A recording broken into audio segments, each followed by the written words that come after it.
horaan axli uga tago mana qusaca shaqi dhibkana nugul baan u ahay wadnaha adiga ku naban horaan nidarugu maro nasteexku helaniyo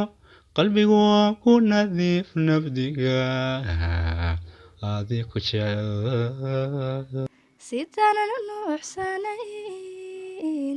la'aantaa u neefsanayn nadiirow sida naafada u ahay